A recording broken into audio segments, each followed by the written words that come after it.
Hello everyone and welcome back to the channel. চিংড়ির মালাই কারি তো আমরা সকলেই খেয়েছি, তবে আজকে আমি আপনাদের সঙ্গে যে রেসিপিটি শেয়ার করব সেটি হচ্ছে ঢ্যাঁড়স অথবা ভিন্ডির ইউনিক একটি রেসিপি, ভিন্ডির মালাই কারি। আর এই রেসিপিটি বানাতে খুবই কম উপকরণ লাগে এবং খুবই কম সময়ে কিন্তু এই রান্নাটি হয়ে যায়, আর এর স্বাদ হয় একেবারে দুর্দান্ত। তাহলে চলুন রেসিপিটি শুরু করা যাক। ঢ্যাঁড়স অথবা ভিন্ডির মালাই কারি বানানোর জন্য লাগছে অবশ্যই ঢ্যাঁড়স। এখানে ঢ্যাঁড়স নিয়েছি 300 গ্রাম। ঢ্যাঁড়সগুলোকে আমি ভালোভাবে ধুয়ে নিয়েছি। এবার এগুলোকে কেটে নেব। প্রথমে ঢ্যাঁড়সের দুই ধারটা কেটে নেব, তারপর চাকুর সাহায্যে প্রত্যেকটা ঢ্যাঁড়সের গায়ে এভাবে চিরা লাগিয়ে নেব। এই রেসিপিতে ঢ্যাঁড়সটা মিডিয়াম সাইজের নিতে হবে, আর ঢ্যাঁড়সগুলোকে গোটা গোটাই রাখতে হবে, তাহলে কিন্তু দেখতে বেশ ভালো লাগবে। সমস্ত ঢ্যাঁড়সগুলো আমার কাটা হয়ে গেছে। এবার প্রথমে গ্যাস অন করে একটা কড়াই বসিয়ে তাতে সামান্য দিয়ে দেব সরষের তেল। তেলটা গরম হয়ে গেলে ওর মধ্যে কেটে রাখা ঢ্যাঁড়সগুলো দিয়ে দেব।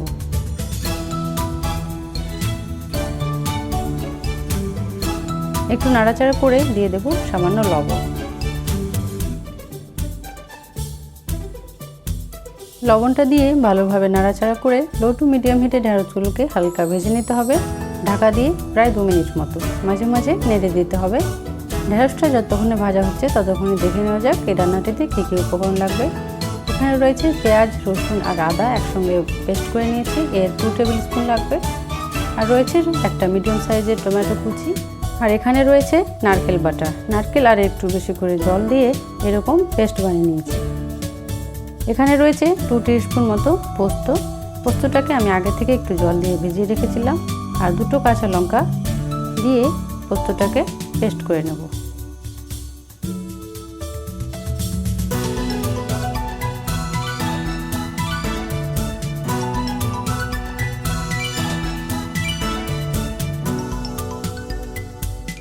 পেস্টটা আমার তৈরি হয়ে গেছে। এদিকে ঢ্যাঁড়সগুলো প্রায় ভাজা হয়ে গেছে। এটাকে কিন্তু খুব বেশি ভাজা যাবে না, তা না হলে এটা ব্রাউন হয়ে যাবে। একটা পাত্রে তুলে রাখবো। তারপর ওই কড়াইতে রান্নার জন্য দিয়ে দেব পরিমাণ মতো সরষের তেল। তেলে দিয়ে দিচ্ছি 1/2 টিস্পুন জিরে। জিরেটা একটু ফেটে গেলে দিয়ে দেব পেঁয়াজ, আদা আর রসুনের বাটাটা। একটু কষিয়ে নেব। এবারে ওর মধ্যে বাড়ির যে কমন মশলাগুলো রয়েছে সেগুলো দিয়ে দেব। দিয়ে দেবো ধনে গুঁড়ো 1/2 টিস্পুন, জিরে গুঁড়ো 1/2 টিস্পুন, দিয়ে দিচ্ছি হলুদ গুঁড়ো, আর কালারের জন্য দিয়ে দিচ্ছি কাশ্মীরি লঙ্কার গুঁড়ো। দিয়ে আবারও কষিয়ে নিচ্ছি। তারপর দিয়ে দিচ্ছি কেটে রাখা টমেটো কুচি।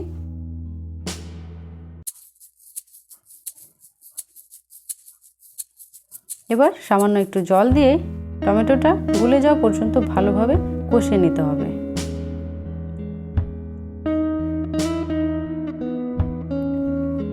তারপর এর মধ্যে দিয়ে দেব নারকেল বাটাটা।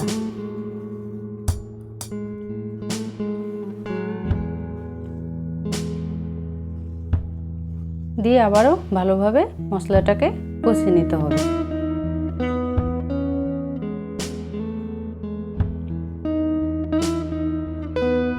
দিয়ে দিচ্ছি লবণ। লবণটা বুঝে দিতে হবে, যেহেতু ঢ্যাঁড়স ভাজবার সময় লবণ দেওয়া হয়েছিল। এবার নারকেলের বাটিটা ধুয়ে কিছুটা জল দিয়ে দেব।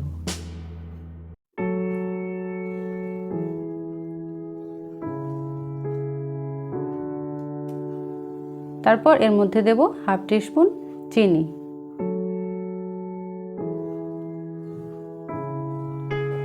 চিনিটা দিয়ে মিক্স করে ঢাকা দিয়ে ঝোলটা ফুটতে দিতে হবে।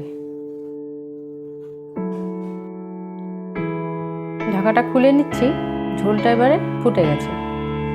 এবার ওর মধ্যে ভেজে রাখা ঢ্যাঁড়সগুলো দিয়ে দেব।